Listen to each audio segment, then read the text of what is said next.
Today, we're talking 5 things you need to know about anal sex. Number 1, the anus isn't self-lubricating. It needs a helping hand in the form of some anal lubricant.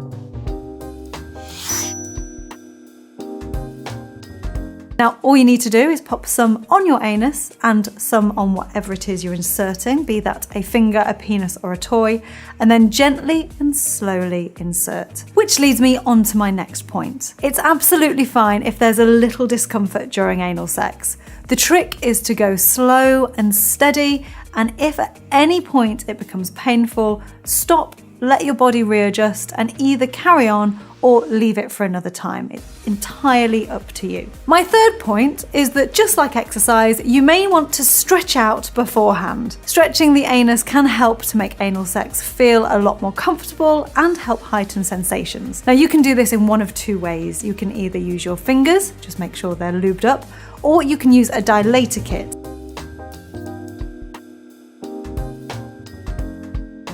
All you need to do is start off small and work your way up. Remember, lube, lube, lube, and then some more lube.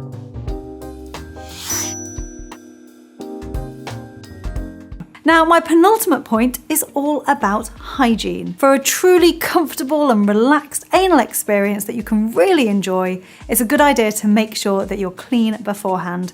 And finally, anal sex is suitable for all. It doesn't matter how you identify, who you go to bed with, or what's between your legs.